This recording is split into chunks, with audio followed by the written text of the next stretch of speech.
अस्सलाम वालेकुम। प्रोग्राम पुकार के साथ मैं हूं सलमान कुरैशी। नाजरीन, आज हम आपको बताएंगे कि गुजरांवाला के इलाका में एक खातून ने किस तरह से एक आशिक को दूसरे आशिक की मदद से पहले अगवा करवाया और फिर कत्ल करवा दिया। उसकी लाश को नहर के किनारे फेंक दिया गया। इस कत्ल की वारदात में खातून का 15 साला बेटा भी मुलव्विस था। ये कहानी है क्या, जानने के लिए देखते रहें प्रोग्राम पुकार। कौन कौन से इंकशाफात हुए इस अंधे कत्ल की वारदात में? उनका नाम है फरहान, इसका भाई अरसलान।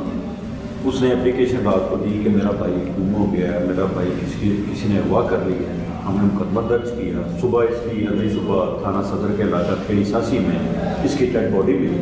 अगले रोज? अच्छा। फिर इसको इंटेरोगेट करते करते हमने इसका दोस्त है अब्दुल्ला, वो मुझे मिला। उसने मुझे बताया कि उसने कहा कि इसका किसी शादीशुदा औरत से तल्लुक था। अच्छा, शादीशुदा खातून से तल्लुकात। फिर मैंने इसको सीडीआर वगैरह निकाले, चेक किए। फिर हमें एक सस्पेक्ट मिला जिस पे काम किया। तो वो औरत का जो नंबर निकला वो फौजिया नामी औरत थी, जो कि इसकी फूफो की बेटी है। ये उसके मामू का बेटा है। अच्छा, करीबी अजीज। इसका इसके साथ तल्लुक था। जब इसके साथ तल्लुक था, आहिस्ता आहिस्ता इसका तल्लुक उसकी बहन के साथ भी होता है। फिर आहिस्ता उसने और इसकी बेटी की तरफ नज़र जमा ली।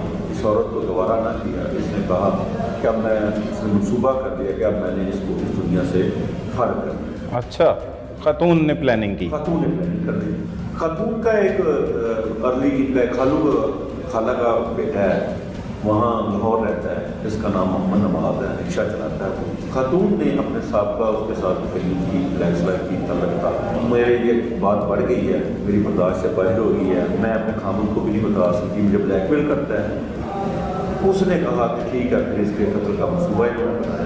साथ खातून ने अपने बेटे को भी बुला लिया। इसके वॉइस मैसेज वगैरह उसने सुनाए अपने बेटे को। खातून ने अपने बेटे शहरयार को भी बुला लिया। अच्छा, और बेटा कितनी उम्र है? बेटे की उम्र 9th में पढ़ता है, उम्र है 15-16 साल। 15-16 साल का। उस बच्चे को भी साशा, वो बड़ा बेटा है? वो बड़ा। अच्छा। प्रोग्राम के मुताबिक उसको सुबह 10 बजे बुला लिया, 30 जुलाई को। और साथ ही मोहम्मद नवाज जो है वो वहाँ से एक बैग में रेंट पे लेता है और साथ अपना एक दोस्त शहजाद है, उसको साथ लेके आता है। साथ लेके आके प्रोग्राम के मुताबिक ये फौजिया के घर आ जाता है मकतूल फरहान को फौजिया जो है वो अपनी तकरीबन कोई नशा पर जो अदवायात हैं वो कोको कोला की बोतल में डाल देती है। अच्छा, सही। कुछ देर बाद ही मकतूल की तबीयत ख़राब होने लगती है। मकतूल की जैसे ही तबीयत ख़राब होती है, थोड़ा सा नींद बहोश होता है, तो ये फिर उसको जो फौजिया ये इसके पाँव बांधती है। नवाज जो है वो इसके हाथ बांधता है। गाड़ी ये साथ लगाते हैं घर के सामने, इसको इसमें बांध के जो वो नवाज है वो शहजाद और उसका बेटा शहर ये लाहौर ले जाते हैं। खातून भी जाती है साथ? खातून। अच्छा, फौजिया रह जाती है। रास्ते में इसका गला जो दुपट्टे का था, जो फौजिया का दुपट्टा था, उसके साथ उसने इसको फंदा दिया। फिर बहुत हो गया। फिर इसको ये डेड बॉडी को लेके गुजरांवाला वापस आए। गुजरांवाला वापस आके इन्होंने इधर किनारे पे आई मुराद आई हॉस्पिटल के किनारे पे मतलब नहर, जिसको फेंक दिया। नहर में फेंका, लेकिन डेड बॉडी भारी थी, वो उधर फेंका ना जा सका, बारिश होती थी इसके ऊपर। फिर ये वापस शहरयार को छोड़ के लाहौर पहुंचा। नाजरीन, वो मुल्ज़मान मौजूद हैं जिन्होंने बेदर्दी के साथ फरहान नामी शख्स को कत्ल करके उसकी लाश को नहर में फेंक दिया। ये कत्ल की वारदात इन्होंने क्यों की, ये तो इन्हीं की ज़ुबानी सुनाएंगे। सबसे पहले उस मुल्ज़मा की गुफ्तगू सुनवाते हैं जिसने ये कत्ल की वारदात को प्लान किया। उसका क्या कहना है आप सुन लीजिए। मामू का बेटा था, परेशान करता था, करैक्टर ख़राब था उसका ना। मेरे घर पे आके तो बहुत परेशान करता था मुझे। मैं मज़ीद बहुत परेशान हो गई थी, तो इसलिए मैंने ना इसको समझाया भी है, नहीं समझा। ये मेरी बहनों तक पे आ गया कि मैंने गंदा काम करना है। इसकी वाइफ भी इन्वॉल्व है, उसको सब कुछ पता है। तो ये प्लान था इसको मारने का भी? नहीं, मारना नहीं था, इसको समझाना था, लेकिन ये नहीं समझा। इसने कहा मेरे से पैसे दौलत सब कुछ ले लो, लेकिन मुझे छोड़ दो, मैं जैसा हूँ मैंने वैसे ही रहना है, मुझे एंजॉयमेंट चाहिए, सारा कुछ चाहिए। मैं किसी को इसको नहीं छोड़ सकता, फौजिया को नहीं मैं छोड़ सकता। मैंने अपने कज़न को बोला था कि इसको समझाए, लेकिन वो नहीं समझा। फिर उसको। हाँ भाई, क्या नाम है? क्या करते हो? ऑटो चलाता हूँ। कहाँ पे? लाहौर में। ठीक है, ये कत्ल क्यों किया? सर वो सिस्टर हैं, बाजी हैं, हमारी माँ की बराबर हैं, वो उनको बहुत तंग करता है, टॉर्चर करता था, बहुत ज़्यादा तंग करता था। और आगे से उनकी बहन को भी तंग करने लग गया था, कहता था कि मैं अभी इसको भी नहीं छोड़ूंगा, आप इसके साथ भी आओ मेरे पास। वो बहुत ज़्यादा परेशान, वो रोती थी। इसको अपने बेटे को भी उन्होंने बताया कि मेरे से बर्दाश्त नहीं होती इसकी बातें और हरकतें। आपकी बाजी को तंग करता था? जी। सिस्टर है बड़ी सिस्टर सगी, वो मामू की बेटी है। मामू की बेटी है, सही है। ये नाजरीन वो शख्स है जिसका नाम नवाज है और इसके साथ भी वो मुल्ज़िमा के जो हैं वो ताल्लुकात बताए जा रहे हैं। पुलिस की इन्वेस्टिगेशन में भी ये बात सामने आई है, लेकिन अब ये वो कह रहा है कि वो सिस्टर है। तुम्हारे कब ताल्लुकात बने तुम्हारी सिस्टर के साथ? ये सिर्फ एक बात नहीं है, वो सिर्फ मुझे अपने बच्चों की तरह समझा, उन्होंने प्यार किया रखा है। बातें किसने निकाल दी? सर ये सब लोगों ने यही सोचा कि इनका शायद इनके साथ ये इतना इनके साथ क्यों रिलेशन है इनका। वो अब नहीं है, ऐसा कुछ ना था सर। पहले था? पहले वो सबसे हमारे सामने मिलते थे, बोलते थे, पहले भी ऐसा इतना नहीं था, ये ना ऐसा था सर जैसा लोग सोच रहे हैं, जो अच्छा। कह रहे हैं। एक माँ, एक बहन, एक भाई अपने भाई को, बेटे को जैसे प्यार करता है बाप, सर वो भी इसी तरह हमारे साथ करती थी। अच्छा। जिसको ये गंदे तरीके से सिर्फ दिखाया और बताया जा रहा है आज। ठीक है। सिस्टर शादीशुदा थी आपकी? जी बिल्कुल शादीशुदा। सही है। और सिस्टर के बहन और भी भाई हैं? जी भाई हैं उनके। सही है। तो आपको क्यों बताया सिस्टर ने कि ये सारे मामलात मेरे साथ हो रहे हैं सिर्फ? सर मुझे स्पेशल उन्होंने नहीं बताया, इस बच्चे को भी बताया, पहले बेटे को भी बताया गया, उन्होंने बेटे को भी बताया, उन्होंने फिर मुझे बताई ये बात। सर बहुत बातें हैं उसकी जो कि इनके घर वालों को नहीं पता। तमाश हो? नहीं सर। तो फिर तुम्हें क्यों बताया उन्होंने? हैं? तुम्हें क्यों बुलाया? एक बच्चों की तरह, बेटों की तरह, जैसे वो उनके लिए है वैसे ही मैं भी उनके लिए। तुम्हारे भी ताल्लुकात थे इसलिए? नहीं सर। बदला लेने आए हो? प्यार का बदला लेने आए हो? सर नहीं, ऐसी कोई बात नहीं। सच बताओ सारी बात। बेटा खड़ा। प्लानिंग क्या हो गई तुम्हारी? मामा ने इसकी पहले से दवाई दी थी, वो मुझे नहीं पता। अच्छा। वो गनूदगी में था, तो मैंने कहा मैं उसको कैसे अकेला पकड़ूंगा, उनका साथ में शहरी है, बेटा मेरा है। अच्छा, बेटा भी तैयार किया हुआ था। ठीक है। उसको हमने जाकर वहाँ पर बांधा। मैंने कैसे बांधा? दुपट्टे वगैरह, ही बच्चा लेकर आ रहा था, दुपट्टे वगैरह कपड़े करते इससे बांधो, इससे हाथ बांधो। वैसे बाजी से तुम पर्दा करते हो, बच्चा ही लेके आ रहा था, बाजी सामने नहीं आई तुम्हारे? हैं? बाजी ने तो गोलियां दी हैं उसे, बाजी ने गोलियां दी हुई थी। बिल्कुल सर, बिल्कुल। वो आई थी तो जब वो हम उनसे बात कर रहे थे, उसको समझा रहे थे, तब वो चली जा रही थी। जब वो जा गई है कमरे से, गोलियां खिला के क्या समझाना होता है? अच्छा, कहानी नहीं सुनानी, पूरी वारदात जो की है वैसे सुनाओ। नाज़रीन, मुल्जिम इंतहाई शातिर, होशियार और चालाक है। अब मुल्जिमा के बेटे को हमने इससे अलहदा करवाया है। अब इसकी जो वो बाजी कह रहा था, अब इससे जानते हैं कि इसके उसके साथ क्या ताल्लुकात थे, प्लानिंग किस तरह से हुई और कत्ल की वारदात इसने किस तरह से की, और कैसे ये छुपता हुआ पुलिस से फरार होने की कोशिश कर रहा था, लेकिन पुलिस ने इसे गिरफ्तार कर लिया है। अब बताओ कौन सी बाजी? प्लानिंग, पूरी सच बात बतानी है। अब कैसे बुलाया? सर उन्होंने इसको फ़ोन करके घर पे बुलाया आपने, और फिर मुझे भी बुलाया फिर फ़ोन करके। तुम्हें पहले नहीं बताया कि क्या करना है इसका? तुम्हारे साथ पहले नहीं गुफ्तगू की उन्होंने? सर उन्होंने मुझे ऐसा नहीं कुछ भी कहा था, मुझे आने से पहले उन्होंने जब गोलियाँ इसको दे दी हैं सर, तब सर मुझे बताया था। मैं सब कुछ सच बता रहा हूँ सर, आपको जैसे। नहीं, गुजरा वाले तुम्हें किस काम के लिए बुलाया था उन्होंने? सर उन्होंने इसको समझाने के लिए बुलाया था, और इन्होंने तुम कौन हो? टीचर हो? नहीं। कौन हो? सर कुछ भी। तुम्हारे भी उस खातून के साथ ताल्लुक थे, उसके भी उसके साथ ताल्लुक थे? हाँ, तो फिर बाजी कह रहे थे तुम तो। प्लानिंग नहीं की थी कत्ल की? सर नहीं, ये मैं जब वहाँ पर गया हूँ, मैं आपको ये तो बता रहा हूँ, जब मैं वहाँ पहुँचा हूँ तो इन्होंने नींद की दवाई इसको पहले से ही दे रखी थी, और फिर इन्होंने मुझे बताया कि इसको यहाँ से लेकर जाओ, तो अगर नहीं समझेगा तो फिर इसको मार देना। अच्छा, तो तुम ले गए? हम लेकर गए, लेकिन हमने मारना नहीं था उसको। कहाँ पे लेके गए? बाहर रोड पे लेके गए। किस पे आए? गाड़ी पे आए थे सर। कहाँ से गाड़ी आई? गाड़ी सर रेंट पे ली थी। ये कौन है? ये मेरी खाला का बेटा है। जब हम गाड़ी रेंट पे से ली थी। ये लेके आया था गाड़ी? नहीं सर, हाँ लेकर घर पे आया था। वहाँ पर जब हम, ये नहीं था मेरे साथ, जब हम उसको फरहान को लेकर जब हम वापस आ रहे थे, बाहर आए हैं, तब हमारे पास को ले जाने की कहीं शायद यार यही कह रहा था, कहा क्या लेके जाएँ मामू, उसको कहाँ लेके जाना, क्या करें। मैंने कहा मुझे तो खुद ही पता चला। फिर मैंने इसको कॉल की थी, ये मेरा कज़न है, कि मुझे अपने घर की चाबी दे दो, हमें 10-15 मिनट या आधा घंटा या घंटा वहाँ पर रुकना है। तो ये लाहौर में था, ये ड्यूटी पर था। कहाँ पे रहता है ये लाहौर? हरबंसपुर पे रहता है। वहाँ पे ले गए? जी सर। यहाँ से गाड़ी में डाला उसे? किस तरह डाला गाड़ी में? ऐसी सर चलता हुआ है हमारे साथ साथ। अच्छा, होश में था? होश में था सर। कितनी गोलियां खिलाई थी? सर ये तो नहीं मुझे पता, ये बताया था कि इसको मेडिसिन दी है हमने। हाँ जी सर, नींद वाली, नींद में था वो, बेहोशी वाली। बेहोशी। फिर उसको गाड़ी में बिठा के तो ले गए थे सर। कहाँ पे? लाहौर लेके गए थे। अच्छा जी। इस वक्त हम मौजूद हैं थाना सब्जी मंडी में, जहां पर मकतूल फरहान के भाई और वालिद हमारे साथ मौजूद हैं, मुद्दई मुकदमा भी हैं इस कत्ल केस में। इन्हीं की जुबानी जानते हैं कि इनके बेटे को क्यों कत्ल कर दिया गया, उसको किस जुर्म की सजा दी गई है, क्यों कत्ल किया गया है। देखो ना जी, कोई समझ नहीं आती। मेरा बच्चा तो कभी सोए भी नहीं कहता था, पूरा शहर उसकी तारीफ करता है। वही कफील था हमारा। क्या करता था आपका बेटा? स्क्रैप का छोटा सा कारोबार था पिस्तल सिल्वर का। सही। कोई इतना सरमायादार भी नहीं था। मैं मर गया हूँ। शादीशुदा? एक बेटा है, उसका शादीशुदा है। मैं मर गया हूँ, मेरा कफील था, वही घर का किराया देता था, वही निज़ाम। मैं क्या करूँ, मुझे इंसाफ चाहिए। सजाए मौत होगी तो मुझे ठंड पड़ेगी, नहीं तो ठंड नहीं पड़ेगी। मकतूल के वालिद की आपने गुफ्तगू सुनी, उनका कहना है कि उनको इंसाफ चाहिए और मुल्जमान को कैफरे किरदार तक पहुंचाया जाए। इस कत्ल केस के जो मुद्दई हैं मुकदमा के, वो भी हमारे साथ मौजूद हैं, मकतूल के भाई हैं। क्या नाम है आपका? अस्सलाम वालेकुम सर। कैसे इतला मिली आपको कत्ल की? सर कत्ल की इतला में अच्छे मिले। हम लोग जिस दिन वो सुबह 10:30 बजे निकला, हमें कॉल आई। मैंने कॉल की अपने भाई को कि कब गोदाम कब तक आ रहे हो। उसने कहा मैं बस आधे घंटे तक गोदाम आ रहा हूँ। तो उसके बाद वो गोदाम नहीं आया। रूटीन वर्क में मैं अपने रोज़मर्रा के काम में मसरूफ़ हो गया।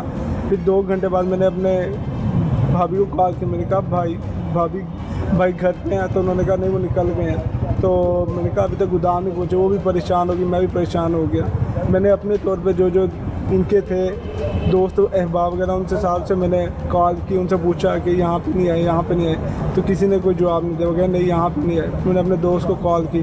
दोस्त को मैंने कहा कि आपको कुछ बताया गया, कहाँ गया? वो कहता नहीं। तो वो भी परेशान हो गया। वो कहता चलो मैं देखता हूँ। हम भी अपने तौर पे देखते रहे। मैं फिर शाम को अपने घर आके अपना दुकान जो गोदाम बंद करके घर आ गया, सब परेशानी में थे। उसके बाद फिर 5:30 बजे हमें कॉल आई है भाई की। बात हुई हमारी भाई से। वो कह रहा है मैं दोस्तों के साथ बस लाहौर आया हूँ, मैं आधे घंटे तक घर पहुँच रहा हूँ। तो हमें इत्मीनान हो गया। सुबह से हम परेशान थे कि चलो कम से कम बात हुई है, चलो अब आ जाएगा। हम इंतज़ार करते रहे बैठ के। 5:45 बजे के बाद हमारा रब्ता कोई नहीं हुआ। मोबाइल बंद हो गया। हम कॉल बार कॉल करते रहे, लेकिन कोई जवाब मसूल नहीं हुआ। फिर आके हम अपने रिश्तेदारों को बताया कि मामला हो गया, कोई मिल नहीं रहा, ये नहीं हुआ। फिर सबके साथ मिलकर हम यहाँ पे आए। 15 पे पहले हमने कॉल की पुलिस वालों को कि जी ये हमारे साथ ये वकूअ हो गया। उन्होंने कहा ठीक है, आपके पास SHO साहब आ रहे हैं गाड़ी लेके, तो वो आपका सारा बयान रिकॉर्ड करवा दें। सुबह को हम लोग निकले। हमने कहा हम अपने तौर पे देखते हैं। उसने कहा था मैं लाहौर से आ रहा हूँ। हमने कहा हम अपने तौर पे देखते हैं। हम मुरीदकी की तरफ गए। मुरीदकी के अभी हम मुरीदकी पहुँचने ही वाले थे कि वहाँ से हमारे बहनोई की कॉल आ गई कि जी वो डेड बॉडी फलां से मिल गई। नाज़रीन, ये आपको सुनवाई है गुफ्तगू मकतूल के वालिद और भाई इस मुकदमा के मुद्दई भी हैं और इनकी ही दरख्वास्त पर पुलिस ने मुकदमा दर्ज किया। नामालूम अफराद के खिलाफ अगवा का मुकदमा दर्ज किया गया। उसके बाद लाश जो है वो पुलिस को मिल गई और ये इस तरह से 302 का मुकदमा भी इसमें शामिल हो गया। पुलिस ने जब तफ्तीश की, तहकीकात की, तो फिर मालूम हुआ कि ये कत्ल किस वजह से हुआ, किन अफराद ने किया। उन लोगों को भी गिरफ्तार कर लिया गया है। आगे चल के आपको मजीद भी बताएंगे। इस तफ्तीश के हवाले से बताओगे कि अभी भी ड्रामे करोगे? ला इलाहा इल्लल्लाह मुहम्मद रसूलुल्लाह, मुसलमान ही नहीं हूँ अगर मैं आपसे कुछ भी कोई बात छुपाऊँ, झूठ बोलूँ। बाजी के साथ ताल्लुकात कैसे बनाए? 7-8 साल पहले थे सर, अब नहीं है सर। झूठ बोलते हो, बकवास करते हो। जब वो अपने बच्चों को छोड़ के भागी है, तुम्हारे पास आई थी, वो क्या किस्सा है? सर वो पहले आए थे, पहले खुद आए थे वो मेरे पास, मैं नहीं गया था सर। वो उनके हस्बैंड तक को पता है सर, सबको पता है सारों को कि ये खुद घर छोड़ के, बच्चे छोड़ के मेरे पास आई है। फौजिया ने और मैंने। फौजिया ने, वो जो बाजी थी पहले, फौजिया इश्क करते थे फौजिया के साथ। बोलो जी सर। ताल्लुकात कैसे बने? सर जब मैं उधर इनके घर आता था उधर, तो इन्होंने मुझे खुद कहा है कि आप मुझे अच्छे लगते हो। तो फिर उसके बाद ये मुझसे मिलने लग गए, ऐसे ही बाहर मिलने, हम घर पे मिल लिए। क्या कहा फिर महबूबा ने तुम्हें? फरहान का बारे में उन्होंने मुझे यही कहा कि ये मुझे तंग करता है, परेशान करता है, तो आप इसको जो है ना ले जाओ, इसको मारो आप पकड़ के। और जब मैं उसको ले आया, मैंने उसको अपने पास बांधा बूंदा सारा कुछ किया, तो अब इन्होंने मुझे फ़ोन करके कहा कि इसको मार दो, ये बचना नहीं चाहिए। कत्ल कर दो कत्ल इसे। कर दो। ठीक है, गैरत के नाम पे कत्ल किया। जी सर। गैरत किस चीज़ की? आशिक को भी गैरत होती है कि उसकी महबूबा किसी और के साथ ना हो। अगर इंसान का दिल होगा उसमें तो ज़रूर आएगी उससे। अच्छा, तुमने ठीक किया है इसका मतलब है? वो औरत जो अपने बंदे को छोड़ के तुम्हारे पास आ रही है पहले, फिर किसी और के साथ वो रह रही है, जिंदगी गुजार रही, जिसे कत्ल करवा दिया है, उसके पीछे कौन सी गैरत? ऐसे करना चाहिए? नहीं, ऐसा कभी ज़िंदगी में नहीं करना चाहिए। कोई किसी औरत की जिंदा कभी कभी कोई भी औरत हो, चाहे बचपन में हो, चाहे जवानी में हो, चाहे शुरू में हो, कभी भी किसी और के पीछे नहीं लगना चाहिए। उस दिन बहुत ज़्यादा शातिर है, जिस तरह से हमने तफ्तीश में आपको बताया कि किस तरह से ये मुलजिम जो है वो अपने बयानात को तब्दील करता रहा, हमें गुमराह करने की कोशिश की जाती रही। अब भी अपनी मर्ज़ी की ही बातें उसने बताई हैं, लेकिन उसका साथी मुलजिम हमारे साथ मौजूद है जिसने ये सब कुछ होते हुए देखा है, ऐनी शाहिद भी है इस सारे वाक़े का, उसी से जानते हैं। क्या नाम है तुम्हारा? शहजाद, क्या करते हो? मियाँ मीर हॉस्पिटल में जॉब करते हैं। मियाँ मीर हॉस्पिटल। कब से दोस्त है ये? शादी के बाद, मेरी शादी को 4 साल हो गए। हाँ, शादी पे मिला था मुझे। शादी पे मिला था, दोस्ती हो गई, दोस्ती हो गई, खाला के बेटा था। खाला का बेटा है। अच्छा, फिर कैसे मतलब अच्छा था दोस्त ये? जी मैं इतना इससे मिलता नहीं था, मैं अपने घर भी बच्चों में क्या कह के लाया तुम्हें? मुझे नहीं लेके आया सर, मैं वहीं लाहौर में था, ड्यूटी में था। 3 बजे इसने मेरी ड्यूटी पे से लिया, 3 बजे मियाँ मीर हॉस्पिटल, वहाँ से ड्यूटी पे लेके मुझे मेरे घर चला गया। वहाँ पे जाके पैसे वगैरह मंगवाए हैं उससे, उस लड़के से उसने मंगवाए हैं। भेज दिए? नहीं आए सर। अच्छा, फिर? लिखा हुआ आगे। कैसी हालत थी उस वक्त फरहान की? फरहान थोड़ा सा गनोदगी में था, थोड़ा सा नशे में जैसे होता है, ऐसे बेहोश हो रहा था, कभी उठ रहा था, कभी हिल रहा था। फिर तो फिर उसके बाद हाँ इसने प्लानिंग की हुई थी पहले से ही कि उसे कत्ल करना है? सर इस चीज़ का मुझे नहीं पता। उसके बाद हम वहाँ से निकले हैं, शहरी आया, शहरी ने बाइक, उसका दोस्त था बाइक के साथ, उसके साथ बैठ गया, मैं शहरी के साथ बैठ के बाइक मोबाइल ले गया। काला शाह काकू के पास ही रिंग रोड उतरे हैं, उधर के हम मिले हैं शहरी के पंप के पास। क्या कहता था तुम्हें ये किसका बेटा है शहरी? फौजिया का बेटा है। फौजिया कौन थी इसकी? मामू की बेटी। मामू की बेटी। तुम्हें क्या कहता था? मामू की बेटी है कि गर्लफ्रेंड है? मामू की बेटी बताया था। वो पहले हमें पता था, रिश्तेदारों में पता लगा था कि ये और वो उनकी रिलेशनशिप थी। पता था आपको? सारे अच्छा, रिश्तेदारों को पता था कि सही। भाग के इनके पास आई थी। तो तुमने मना नहीं किया इसे? ये क्या कर रहे हो, क्या कर रहे हो? ऊपर खुद पैसे मंगवाने लग गए? नहीं सर, किया था, उसको मना किया था कि भाई इसको छोड़। तो पैसों का क्या करना था? खाने थे? नहीं सर, हाँ। वो किस्त वगैरह इन्होंने दे रखी अपनी। अच्छा, चलो फिर आगे क्या हुआ? तुम्हारा किरदार क्या क्या रहा है? मेरा किरदार ये था कि मैंने इनके साथ, मुझे इन्होंने लिया है मियाँ मीर से, हम अपने घर गए हैं, वहाँ पे मैं इनके साथ रहा हूँ, उसको मोबाइल वगैरह पैसे मंगवाए हैं। फिर उसके बाद वहाँ से निकले हैं, काला शाह काकू गए हैं, वहाँ पे जाके इनका बेटा जो था उन्होंने मुझे मोबाइल दिए, मोबाइल दे के और बाइक दे के मैं वहाँ से वापस आ गया लाहौर। ये उसको लेके आगे चले गए हैं। पिस्टल था इसके पास? नहीं सर, पिस्टल नहीं था। तो कैसे संभाला हुआ था उसे इसने? वो नशे में था और उसके हाथ पीछे बंधे हुए थे दोनों, पाँव भी बंधे हुए थे, इसलिए वो बेबस था। गाड़ी लॉक करी हुई थी इन्होंने ताकि वो बाहर ना निकले। बाहर ना निकले।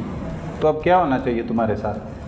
सर माफ़ी मांगता हूँ, मेरे छोटे से बच्चे हैं, मेरे छोटी। पहले नहीं ख्याल आया ये जुर्म की वारदात करते हुए? सर मुझे तो पहले तो पैसे मंगवा रहे थे, कह रहे दोनों मंगवाए। ये मारेगा उसको, मैं साथ नहीं था कत्ल के वक्त, मैं वहाँ से वापस चला गया था। नाजरीन, इस वक्त हमारे साथ मौजूद हैं एसपी सिटी गुजरांवाला अरसलान शाहजेब साहब, क्योंकि मुहर्रमुल हराम है और फील्ड में ही इनसे मुलाकात की गई। उस कत्ल केस के हवाले से मजीद इनकी फाइंडिंग क्या है, किस तरह से इन्होंने टीमें तश्कील दी और किस तरह मुलजमान गिरफ्तार हुए, ये इन्हीं की ज़ुबानी जानते हैं। बहुत शुक्रिया अरसान साहब, वक्त दिया। ये ब्लाइंड मर्डर था, एक जो नौजवान को कत्ल कर दिया गया। किस तरह से आपने इतला मिलने के बाद अपनी टीमें तश्कील दी और कैसे मुलजमान तक पहुंचे? जी बिल्कुल, ये एक स्क्रैप का कारोबार करता था, फरहान इसका नाम था, और ये हफ्ते के दिन गायब हुआ। फिर हमें इतवार की सुबह रिपोर्ट की गई, हमने उसका मुकदमा दर्ज किया अगवा का, और फिर उसकी डेड बॉडी मिली किसी और थाने से, और इस तरह फिर आगे बात चली। तो बात इसमें तफ्तीश भी पता चला कि इसमें इनकी कज़न है, फरहान की कज़न फौजिया, उसके साथ इसके इलिसिट रिलेशंस थे, जिसकी वजह से वो इनको तंग करता था कोई, और वो उससे तंग थी काफ़ी। तो उसने अपने कज़न के साथ, किसी और दूसरा कज़न है जो रक्षा चलाता है नवाज़, उसके साथ मिलकर प्लान बनाया। इस प्लान में फिर उसका बेटा भी शामिल हुआ, शहरयार, और फिर इस तरह आगे चल के जो नवाज़ रक्शे वाला था उसका दोस्त भी शामिल होता है। ये बेसिकली उसको घर बुलाते हैं हफ्ते वाले दिन 30 तारीख को, और फिर वहाँ से उसको नशावर गोलियाँ दे के उसको बेहोश करते हैं, फिर उसको अंदर डाल के उसको कत्ल कर देते हैं, और उसके बाद फिर उसकी लाश को जो है एक नहर में फेंक देते हैं। कोई उसकी शनाख्त नहीं होती। फिर हमारे पास जब इसकी डेड बॉडी मिली तो शनाख्त जब इसकी हुई, फिर हमने टीमें तश्कील दी, इसके CDRs पे टेक्निकल डाटा इकट्ठा किया गया, इसके इलाके से तफ्तीश स्टार्ट की गई और मुख्तलिफ टीम्स लगी हैं इस पर। हमें इसका एक दोस्त मिला, उसने बताया कि किसी औरत के साथ ताल्लुकात हैं। उससे CDR में फिर उसकी कज़न के साथ ताल्लुक़ निकला। फिर हम वहाँ गए, उनको इंटरोगेट किया, वहाँ से फिर बात खुली। बहुत शुक्रिया, थैंक यू। क्या करते शरिया? पढ़ता हूँ। कौन सी क्लास में? 9 के पेपर दिए, 10 में हूँ। 9 के पेपर दिए हैं, 10th में हुए हो। हाँ जी। क्या हुआ है ये सारा मामला? मुझे 10 दिन पहले मामा ने बताया कि जो आपका गुड्डू मामू ये ऐसे सही नहीं है। मैंने कहा बताएं तो सही हुआ क्या? कहते ये ना मुझसे गंदी बातें करता है ऐसे। फिर तुम्हारी खाला जो सी है मेरी मामा की बहन, उनके साथ भी करता है। मैं कहा मैं पापा को बता देता हूँ। कहती नहीं पापा को नहीं बताना। मैं कहा क्यों? कहती वो मुझे गलत समझेंगे। मैं कहा ठीक है। मैं कहा और किसी को आपने बताया? उस टाइम भी मामा ने बताया। 2 दिन गुजरे हैं, फिर उन्होंने मुझे बताया कि मैं कहा बताओ अब क्या हुआ है? रो रही थी ऊपर बैठी। मैं कहा बताओ अब क्या हुआ है? कहती मैंने नवाज़ को बताया। मैं कहा ठीक है। मैं कहा आगे फिर। नवाज़ कौन है? नवाज़ मेरे मामू ही हैं। अच्छा।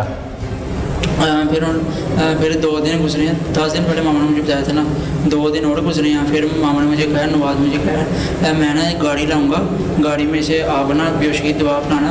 मामा को मैंने कहा बेहोशी की दवाई पिलाना, इसे मैं गाड़ी में डाल के ले जाऊँगा। मैं कहा करना क्या? कहते इससे ना बस पूछेंगे, इसे समझाएंगे अच्छी तरह। मैं कहा ठीक है। उस दिन हुआ है, उस दिन मैं 7 बजे चला गया था घर से, अकेडमी चला गया था। 9 बजे 9 साढ़े 9 मुझे अकेडमी में फ़ोन आया सही कि वो आ गया। मैं कहा अब मामा ने मुझे कहा मैं इसे बेहोशी की दवाई दे देती हूँ। मैं कहा ठीक है आपकी मर्ज़ी। इन्होंने बेहोशी की दवाई दी है। जितनी देर में मैं घर पहुँचा हूँ इतनी देर में नवाज़ मामा ने उसे बांधा है, नवाज़ मामा ने उसे गाड़ी में डाला है और ले गए हैं। फिर कौन था उस वक्त? नवाज़ मामा थे और उनके साथ आप? उनके साथ उस वक्त मैं नहीं था। इन्होंने मुझे आधे रास्ते पहुँच के मुझे कॉल की थी कि बाइक लेके आ जाओ। मैं साथ कोई नहीं था, अकेले ही ले गया नवाज़? उस वक्त अकेले ले गए थे, आधे रास्ते ना अकेले लेके गए थे। फिर मुझे फ़ोन किया, घंटे 2 घंटे में मुझे फ़ोन किया कि आना बाइक लेके आ जाओ। नहीं, पहले इन्होंने मुझे कहा मेरी मामा से बात कराओ। मामा से बात करके इन्होंने कहा, मामा को कहा कि इससे कहीं बाइक लेके ना लाहौर आ जाए। मामा ने मुझे बताया। मैं कहा मैं कैसे जाऊँ? तो उनके साथ दोस्त नहीं था नवाज़ के साथ? शहजाद? हाँ, वो तो वहाँ जाके आया था। अच्छा, इधर अकेले ही ले गए? इधर अकेले बेहोशी की हालत में ले गए? हाँ जी, वो बेहोश हो गया। बांधा हुआ था उससे? बांधा होगा। आपने भी बिठाया गाड़ी में? उस वक्त मैं अकेडमी था, मैं अभी पहुंचा था, ये गली के बाहर हो गए थे। अच्छा, सही जो बाहर होता है। ठीक है। इसके बाद मुझे फ़ोन किया। मैं कहा मामा ID कार्ड भी नहीं बना हुआ मेरा, मैं जाऊंगा तो गाड़ी ना कोई रोक ले। कहती कोई बात नहीं तो ले जाओ। मैंने फिर दोस्त को फ़ोन किया, मुनीब को। मैं कहा मुनीब ये गाड़ी देने जानी है। कहता ठीक है चलते हैं। वो गाड़ी कौन सी? 70। अच्छा, मोटरसाइकिल। ठीक है। उन्होंने ना मेरी गली के नुक्कड़ में ना जो गुड्डू मामा थे उन्होंने मेरी गली में खड़ी कर दी थी बाइक। आप अलहदा गए हो? हाँ जी, लाहौर बाइक लेके? वो बाइक किसकी थी? बाइक फरहान की? हाँ जी। अच्छा, वहाँ पे ले गए हो? लाहौर ले गए हो दोनों, आप और आपका दोस्त? फिर वहाँ जाके ना हमारे पास जितने पैसे थे हमने उसका पेट्रोल डलवा लिया था। लाहौर पहुँच गए थे। अब ना जाने के पैसे, ना नवाज़ मामा के पास पैसे, ना किसी के पास पैसे। पेट्रोल डलवाने के लिए उससे पैसे मंगवा रहे थे वो जो फरहान से? ये मुझे भी नहीं पता। इन्होंने हमारे से पहले कॉल कर दी थी। अच्छा, कॉल कर दी हुई। ठीक है। जब आप वापस आ रहे थे गुजरांवाले लेके?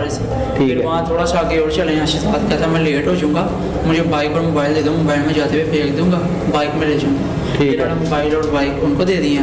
फिर मैं मुनीब और नवाज़ मामा गुड्डू मामा गाड़ी में रह गए। गुड्डू मामा बेहोश थे। नवाज़ मामा गाड़ी चला रहे हैं, मैं साथ वाली सीट पे बैठा हूँ, मुनीब और गुड्डू मामा पीछे बैठे हैं। वो बेहोश थे, गुनूदगी की हालत में फुल। अभी हम मुरीद के तक आए हैं। पहले कॉलेज का कोई मुरीद के आता। हाँ जी, वहाँ तक आए हैं हम। इन्होंने गाड़ी रोकी, इन्होंने कहा गाड़ी तो चला। मैं कहा ठीक है। गाड़ी मैं चला रहा हूँ, ये पीछे गए हैं। आगे जाते जाते ना हल्की सी मैंने स्पीड लगाई है। जब मैंने स्पीड हल्की किया, मैं पीछे मुड़ के देखा, इन्होंने इतनी देर में ना दुपट्टा लेके ना स्टॉलर होता है ना, स्टॉलर जिससे इन्होंने बांधा था, मेरे घर से ले गए थे। साथ आपका दोस्त भी था? हाँ जी, दोस्त भी था। वो आगे बैठा हुआ था? वो पीछे था, पीछे बैठा हुआ था उस वक्त। पकड़ा हुआ था उसने? नहीं, वो बंधा हुआ था। अच्छा। वो साथ बैठा हुआ था। तो मारा किसने? नवाज मामू ने। वो भी पीछे बैठे हुए थे? उन्होंने तो पीछे जाकर गला घोटा था। अच्छा। मैं उस वक्त गाड़ी चला रहा था, इन्होंने पीछे दुपट्टा डाला, दोनों तरफ से दुपट्टा टाइट किया, 5 मिनट में वो मर गया था। अच्छा। उसके बाद अब मैं और ये मेरा दोस्त ट्रेड हो गया, हमने कहा अब क्या करना है। कहते इसे अगर मैं कहा पहले ना जब गला घोट रहे थे हल्का, तो मैंने पीछे देखा, हमें तरस आए कि इसके ऊपर क्या करना है। मैं कहा छोड़ दो। कहते इसे छोड़ दिया तो हमें नहीं कुछ छोड़ना, करे तेरी मामा ने कहा। मैं कहा ठीक है, जो करना करो। क्या लगता है आपको क्या होगा आपके साथ? क्या कर दिया आपने? पता है आपको? कत्ल कर दिया है ना? बहुत बड़ी गलती कर दी है। पहले पता था कि आप कत्ल करो क्या सजा मिलती है, ऐसी चीज़ें पता थी? कई खानदान जो है वो एक तबाही के दहाने पे पहुंच गए एक औरत की वजह से, और अपने ही मासूम बच्चे को कातिल बना दिया। 10वीं जमात में जिसने जाना था, जिसकी महज उम्र 15 से 16 साल है, ये बच्चा है, इसलिए इसके साथ उस तरह से गुफ्तगू भी नहीं की। लेकिन आपने खुद इसकी जुबानी सुना कि इन्होंने किस तरह एक घिनौनी कत्ल की वारदात को सरअंजाम दिया, फिर उस लाश को ठिकाने लगाया और इन्हीं बच्चों ने लगाया, और उनके हाथ भी कांप रहे थे। लेकिन अब क्या इसकी गारंटी है, श्योरिटी है कि आगे कोई ऐसा जुर्म करते हुए इनके हाथ जो है वो नहीं कांपेंगे? नाजरीन, हवस की लत इतनी बुरी है कि ये जिसे लग जाए वो किसी भी घिनौने जुर्म को करने से हरगिज नहीं डरता। जैसा कि इस कहानी में खातून फौजिया ने किया, उसने एक आशिक को कत्ल करवाया और दूसरे को जेल भिजवा दिया। उस जालिम खातून ने तो यह भी नहीं सोचा कि उसके 15 साला बच्चे का मुस्तकबिल क्या होगा, उसे भी इस कत्ल की घिनौनी वारदात में मुलव्विस करवा दिया। खुद भी जेल की सलाखों के पीछे चली गई। कई खानदान इस हवस के चक्कर में मुतासिर हुए, लेकिन वो खातून जो है वो अपना काम पूरा कर गई। लिहाजा ऐसी हवस से बचिए और पाकीज़गी इख्तियार कीजिए ताकि इस तरह के भयानक नताइज का सामना ना करना पड़ सके। अपने मेजबान सलमान कुरैशी को इजाजत दीजिए। देखते रहें प्रोग्राम पुकार। अल्लाह निगहबान।